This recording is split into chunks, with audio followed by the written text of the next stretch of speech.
नमस्कार मित्रांनो, आज सकाळी शेतामध्ये आलो होतो ज्वारी बघायला. ज्वारी कुठं कुठं उगवलेली नाही, तरी पण बऱ्यापैकी चांगली उगवलेली आहे.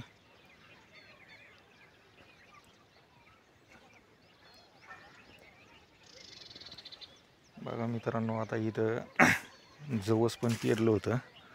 जवस पण उगवलंय कुठंतरी, दाखवतो तुम्हाला.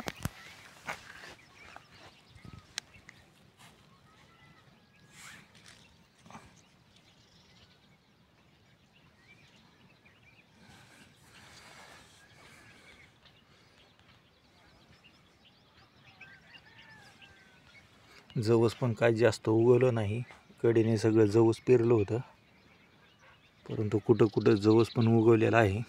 पेरणी जरा उशिरा झाली होती, त्याच्यामुळं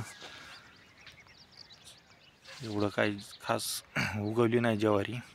यावर्षी आमच्याकडे पाऊस जास्त होता, त्याच्यामुळे शेतं पण सगळी गवताने भरली होती. गवत काढून पेरलं आहे, परंतु शेतातली वल सगळी निघून गेली होती. नांगरून रोटरून नंतर ज्वारी पेरली होती. वल निघून गेल्यामुळं कुठं कुठं ज्वारी उगवलीच नाही. आता खुरपलेली आहे ज्वारी. पाणी द्यायचं काम चालू आहे सध्या.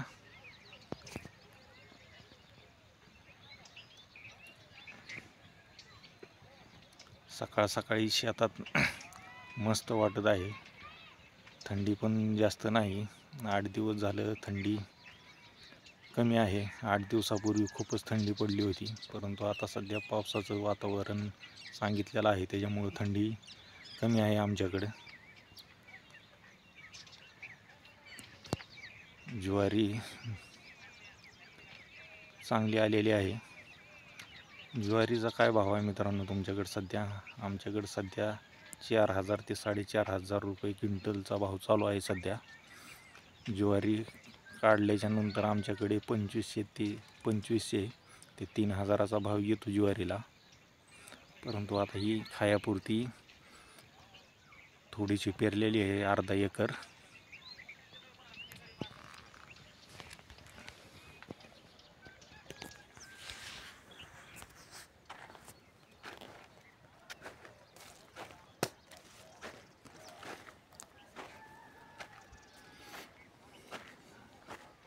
या ठिकाणी उगवलेली नाही मित्रांनो ज्वारी जास्त. इथून पुढं जरा चांगली उगवली ज्वारी.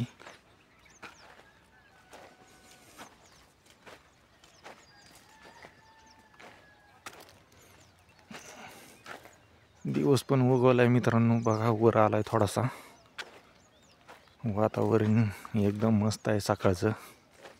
सकाळच्याच वातावरणामध्ये शेतात आलेलो होतो ज्वारी बघायला. ज्वारीवरती धुकं पडलेलं आहे मित्रांनो, तुम्हाला दाखवतो धुकं कशा पद्धतीने पडतंय. बघा मित्रांनो, पाणी दिसतंय.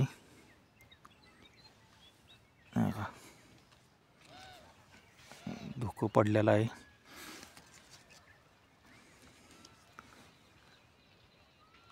या धुक्यामुळंच ज्वारी चांगली येते मित्रांनो. हिवाळ्यामध्ये धुकं पडतंय, त्यामुळे ज्वारी वाढायला जरा मदत होते. आता वरतून पाणी द्यायचं काम चालू केलेलं आहे.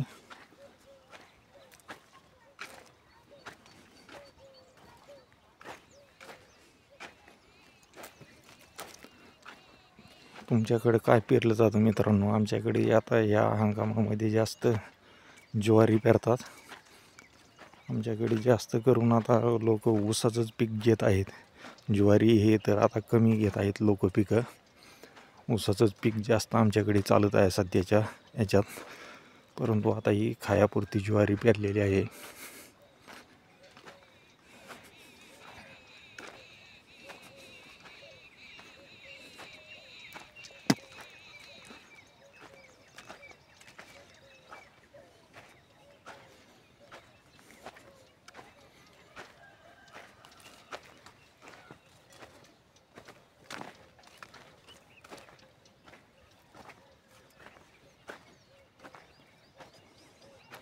बघा मित्रांनो, इथपर्यंत पाणी दिलेलं आहे ज्वारीला. उन्हावरचे सोरवरची मोटर आहे. काल थोडंसं पाणी दिलं होतं इथपर्यंत, दिसत असेल तुम्हाला.